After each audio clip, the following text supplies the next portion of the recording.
सम्बन्धी नियमित प्रेस ब्रिफिङमा स्वागत छ। म प्राध्यापक डाक्टर जागेश्वर गौतम। हामी हरेक दिन जस्तै आज पनि नेपालमा कोभिड-19 को राष्ट्रिय अद्यावधिक विवरण नेक्स्ट अपडेटका साथ उपस्थित भएका छौँ। आज हामीले एपिडेमियोलोजी तथा रोग नियन्त्रण महाशाखाका निर्देशक डाक्टर वासुदेव पाण्डे र कृषि तथा पशुपक्षी विकास मन्त्रालयका सहसचिव डाक्टर विजय चन्द्र झालाई निम्त्याएका छौँ। हामीलाई साङ्केतिक भाषामा दिनेश श्रेष्ठले साथ दिइरहनु भएको छ। विश्वमा आजसम्मको तथ्याङ्क हेर्दा 3,33,11,425 जना व्यक्तिहरू कोभिड-19बाट सङ्क्रमित हुनुभएको छ भने निको हुनेको सङ्ख्या 2,46,39,308 रहेको छ। आज देशभरि जम्मा सक्रिय सङ्क्रमितहरूको सङ्ख्या 19,624, संस्थागत आइसोलेसनमा रहनुभएकाको सङ्ख्या 8,695। प्रदेश 1 मा 190, प्रदेश 2 मा 926, बागमती प्रदेशमा 5,702, गण्डकी प्रदेशमा 419, प्रदेश 5 मा 572, कर्णाली प्रदेशमा 362, सुदूरपश्चिम प्रदेशमा 524 जना। यसैगरी होम आइसोलेसनमा रहनुभएको व्यक्तिहरूको सङ्ख्या प्रदेश 1 मा 1,434, प्रदेश 2 मा 725, बागमती प्रदेशमा 6,349, गण्डकी प्रदेशमा 489, प्रदेश 5 मा 1,541, कर्णाली प्रदेशमा 242 र सुदूरपश्चिम प्रदेशमा 149 जना गरी जम्मा 10,929 हुनुहुन्छ। नेपालमा आजको पिसिआर जम्मा 10,080 छ। 9,98,407 जम्मा परीक्षण भएको छ। गत 24 घण्टामा सङ्क्रमित सङ्ख्या 1,351 छ। क्वारेन्टाइनमा रहनुभएका व्यक्तिहरूको सङ्ख्या 6,310 रहेको छ। प्रदेश अनुसार प्रदेश 1 मा 712, प्रदेश 2 मा 236, बागमती प्रदेशमा 531, गण्डकी प्रदेशमा 641, प्रदेश 5 मा 1,411, कर्णाली प्रदेशमा 676, सुदूरपश्चिम प्रदेशमा 2,103। कोभिड-19बाट सङ्क्रमण मुक्त भई गत 24 घण्टामा डिस्चार्ज हुनेहरूको सङ्ख्या 742 छ। आजसम्म डिस्चार्ज हुनुहुने जम्मा 54,640 जना हुनुहुन्छ। प्रदेश अनुसार प्रदेश 1 बाट 5,026, प्रदेश 2 बाट 13,176, बागमती प्रदेश 15,215, गण्डकी प्रदेश 3,285, प्रदेश 5 8,467, कर्णाली प्रदेश 2,855, सुदूरपश्चिम प्रदेशमा 6,616। कोभिड-19बाट सङ्क्रमण मुक्त हुने दर 73.1% छ। सङ्क्रमितहरू निको भई घर फर्किसक्नु भएको छ। उहाँहरूको उपचार तथा हेरचाहमा खटिनुभएका सम्पूर्ण चिकित्सक, नर्सेज, स्वास्थ्यकर्मी तथा अन्य सहयोगी शुभेच्छुकहरूलाई स्वास्थ्य तथा जनसङ्ख्या मन्त्रालय हार्दिक धन्यवाद दिन चाहन्छ। 2वटा कल सेन्टरबाट हामीलाई 888वटा कल प्राप्त भएका छन्। आज आइसियुमा उपचाररत बिरामीको सङ्ख्या प्रदेश अनुसार प्रदेश 1 मा 15 जना, प्रदेश 2 मा 20 जना, बागमती प्रदेशमा 121 जना, गण्डकी प्रदेशमा 6 जना, प्रदेश 5 मा 44 जना, कर्णाली प्रदेशमा 19 जना गरी जम्मा 225 जना। भेन्टिलेटरमा उपचाररत सङ्ख्या प्रदेश अनुसार प्रदेश 1 मा 3 जना, बागमती प्रदेशमा 26 जना, प्रदेश 5 मा 2 जना गरी जम्मा 31 जना हुनुहुन्छ।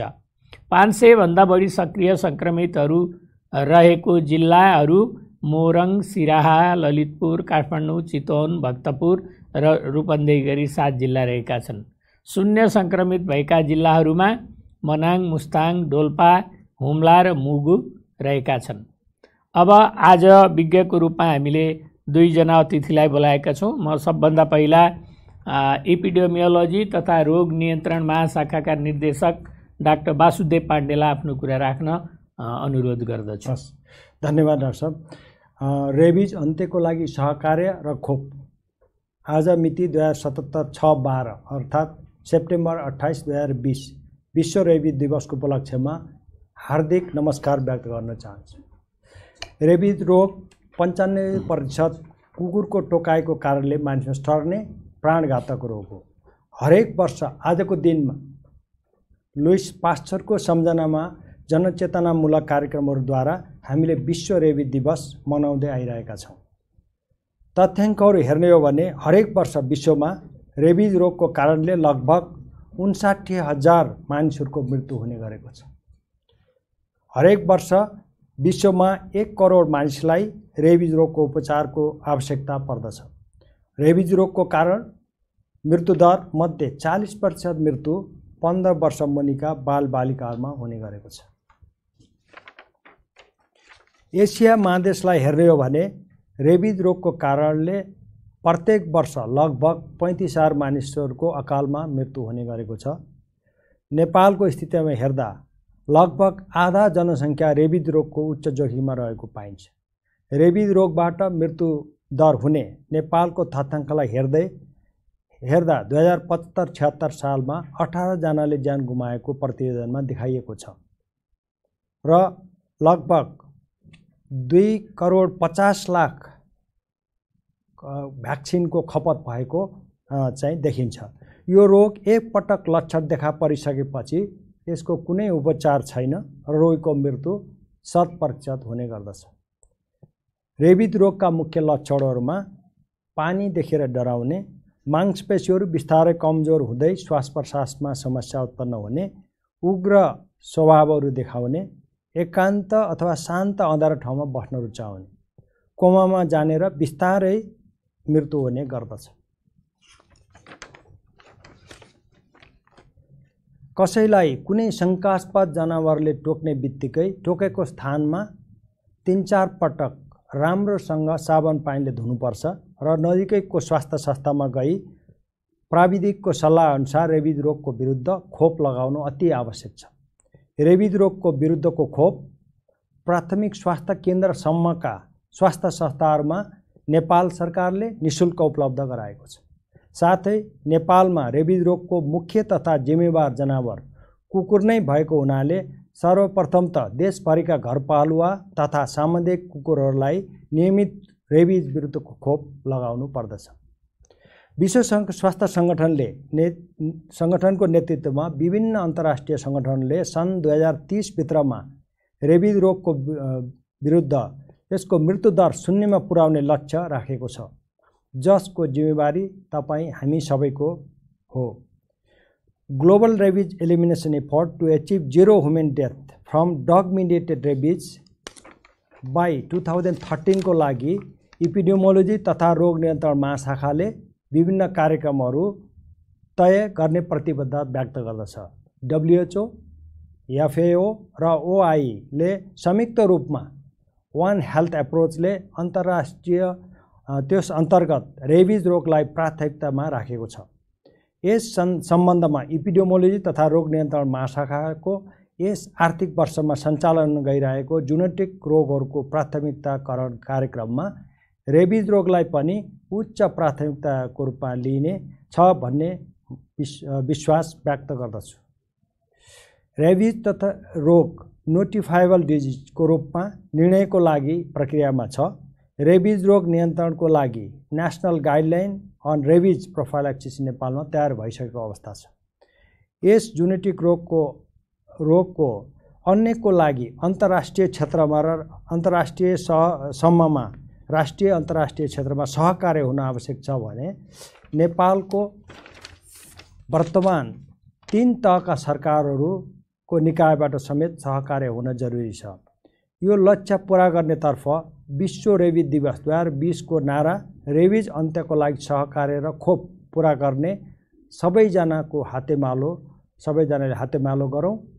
यस रेबिज रोग प्राणघातक रेबिज रोगबाट आफू पनि बचौँ र अरूलाई पनि बचाउँ। धन्यवाद, नमस्कार। धन्यवाद डाक्टर वासुदेव पाण्डेलाई। अब पशुपक्षी मन्त्रालयका डाक्टर साहबलाई विश्व रेबिज डेको बारेमा आफ्नो विचारहरू राखिदिनु हुन म अनुरोध गर्दछु। धन्यवाद डाक्टर साहब। समस्त दर्शक महानुभावहरूमा मेरो नमस्कार। म डाक्टर विजय चन्द्र झा, म कृषि तथा पशुपन्छी विकास मन्त्रालय पशु स्वास्थ्य महाशाखाको सहसचिव। आज यो विश्व रेबिज दिवसको उपलक्ष्यमा मैले खास गरेर यो रेबिज रोगको अहिले प्रकोप के छ र वास्तवमा चाहिँ हामीले यसका लागि रोकथामका लागि हामीले के पहल गरिराखेका छौँ त्यस सन्दर्भमा केही कुरा चाहिँ वाचन गर्न जाँदैछु। र खास गरेर यो रेबिज चाहिँ प्राणघातक रोग हो र यसको नियन्त्रणको लागि जनचेतना जगाउन र सबै सरोकारवालाहरूलाई एकबद्धतापूर्ण कार्य गर्न रेबिज विरुद्धको खोपका आविष्कारकर्ता लुइस पास्चरको स्मृतिमा यो सन् 2007 देखि प्रत्येक वर्ष सेप्टेम्बर 28 को दिनलाई विश्व रेबिज दिवसको रूपमा मनाउने प्रचलन अनुसार यस वर्ष रेबिज अन्त्यको लागि सहकार्य र खोप, यसलाई चाहिँ इङ्ग्लिसमा चाहिँ रेबिज इन्ड्स कोल्याबोरेट भ्याक्सिनेट भन्ने चाहिँ नाराको साथ यो नेपालमा पनि आज यो विश्व रेबिज दिवस हामीले मनाइराखेका छौँ। रेबिज स्तनधारी जनावरमा लाग्ने एउटा जुनोटिक रोग हो।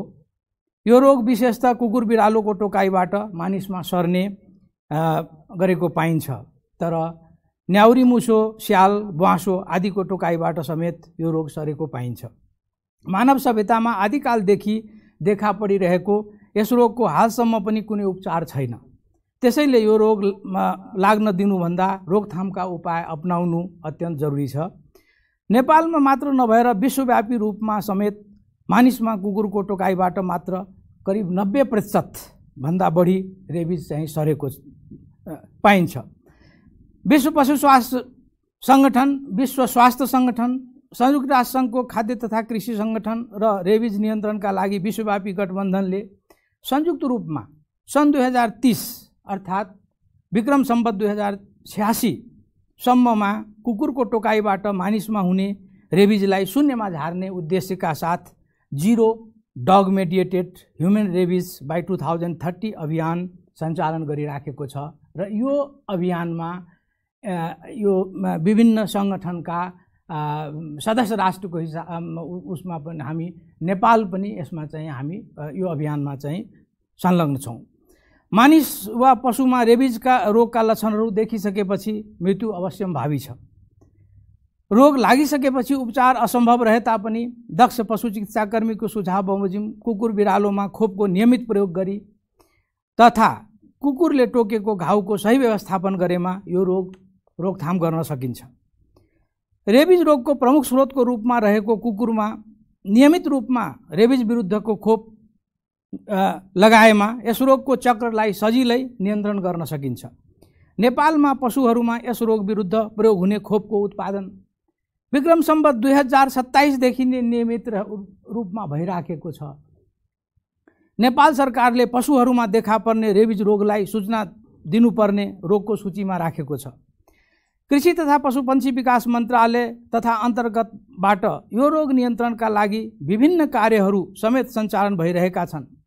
सङ्घ, प्रदेश तथा स्थानीय तह अन्तर्गतका विभिन्न सरकारी निकाय, गैर सरकारी संस्था तथा सामुदायिक सङ्घ संस्थाहरूले कुकुरलाई खोप लगाउने, सामुदायिक तथा सडकमा छोडिएका कुकुरलाई बन्ध्याकरण गरी कुकुरको सङ्ख्या नियन्त्रण गर्ने रोग विरुद्ध जनचेतनामूलक कार्यहरू सञ्चालन गरिरहेका छन्। विभिन्न निकायबाट हुने यस्ता कार्यमा समन्वय हुन अत्यावश्यक छ। समन्वयात्मक रूपले कार्य गर्दा सीमित साधन स्रोतको परिचालनबाट समेत उत्कृष्ट नतिजा प्राप्त हुन सक्छ। नेपाल सरकारले हालै जारी गरेको एक स्वास्थ्य रणनीति बमोजिम सबै तहमा जनस्वास्थ्य, पशु स्वास्थ्य, वन्यजन्तु तथा वातावरणका निकायहरूको समन्वयमा यो रोग प्रभावकारी रूपमा नियन्त्रण गर्न सकिन्छ। सामुदायिक तथा सडकमा छोडिएका कुकुरहरूको पहिचान सहित खोप लगाउने व्यवस्थापनको कार्य यदि हामीले अगाडि बढाउन सक्यौँ भने यो अभियानलाई अझ प्रभावकारी हामी बनाउन सक्छौँ। आजको यस दिवसले हामी सबैलाई यो अभियानमा सम्मिलित भई रेबिज रोग नियन्त्रणको विश्वव्यापी अभियानमा योगदान पुर्याउन तथा सुखी नेपाली र समृद्ध नेपालको परिकल्पना साकार पार्न प्रेरणा प्राप्त हुने विश्वासका साथ यस अभियानमा कृषि तथा पशुपन्छी विकास मन्त्रालय सदैव सहयोगीको रूपमा रहने प्रतिबद्धता समेत व्यक्त गर्न चाहन्छु। धन्यवाद। धन्यवाद। दुवैजना विज्ञहरूले आज वर्ल्ड रेबिज डेको उपलक्ष्यमा आफ्नो मन्तव्यहरू राख्नुभएको छ। यहाँहरूलाई म धन्यवाद दिन चाहन्छु। अहिले काठमाडौँ उपत्यकामा विशेष गरी काठमाडौँ, भक्तपुर र ललितपुरमा कोभिड-19 को सङ्क्रमणको दर उच्च छ, बढेको छ र हेर्दाखेरि धेरैजसो स्वास्थ्यकर्मीहरू, चिकित्सक, डाक्टरे, नर्सहरू, सुरक्षाकर्मीहरू र ब्याङ्क तथा फाइनेन्स कम्पनीमा काउन्टरमा काम गर्ने कर्मचारीहरूमा यो इन्फेक्सन धेरै देखिएको छ। त्यसो भएर सम्पूर्ण चाहिँ सम्बद्ध पक्षहरूले जनस्वास्थ्यका मापदण्डहरू फलो गर्न, अनिवार्य रूपले मास्क लगाउन, 2 मिटरको दूरी कायम गर्न र समय समयमा साबुन पानीले राम्रोसँग हात धुन वा सम्भव भएमा सेनिटाइजर प्रयोग गर्न अनुरोध गर्दै स्वास्थ्य तथा जनसङ्ख्या मन्त्रालयको यो कोरोना सम्बन्धी राष्ट्रिय अद्यावधिक विवरण नेसनल अपडेट यहीँ सकिन्छ। हाम्रा चाहिँ भिडियो सन्देशहरू हामीले यसपछि राखेर हामी यहाँबाट बिदा हुन्छौँ। धन्यवाद, नमस्कार।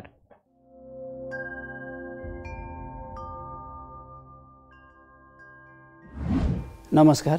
हिजो आज सामुदायिक स्तरमा सङ्क्रमण अर्थात् कम्युनिटी ट्रान्समिसन भन्ने शब्द धेरै नै प्रयोग भइरहेको छ। यो शब्दले समुदाय स्तरमा सबैलाई असर गर्न सक्ने गरी सङ्क्रमण फैलिएको भन्ने अर्थ जनाउँछ।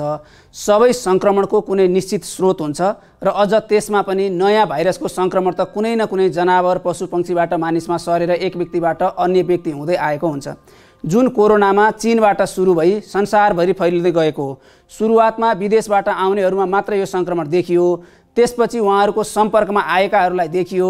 यसरी विदेशबाट फर्किएका सङ्क्रमित व्यक्ति वा उहाँहरूको सम्पर्कमा आएका व्यक्तिहरूलाई निश्चित समय एकान्तवास अर्थात् क्वारेन्टाइनमा राखेर घर पठाउँदा समुदायमा भएका अन्य व्यक्तिहरूलाई सङ्क्रमण हुँदैन। तर सङ्क्रमित व्यक्ति सङ्क्रमण सार्न सक्ने अवस्थामै समुदायमा गएर कतै यात्रा नगरेका र समुदायमै बसिरहेका अन्य व्यक्तिहरूलाई सङ्क्रमित गराएर एक व्यक्तिबाट अर्को व्यक्ति हुँदै भाइरस समुदायमा फैलिने हुन्छ, जसलाई सामुदायिक स्तरमा सङ्क्रमण भएको भनेर बुझिन्छ। सामुदायिक स्तरमै सङ्क्रमण हुनु भनेको चिन्ताको विषय हुन्छ, किनभने यस्तो अवस्थामा सङ्क्रमण कसले कसलाई गराइरहेको छ सो थाहा पाउन मुस्किल हुन्छ। रोगसँग लड्ने क्षमता कम भएका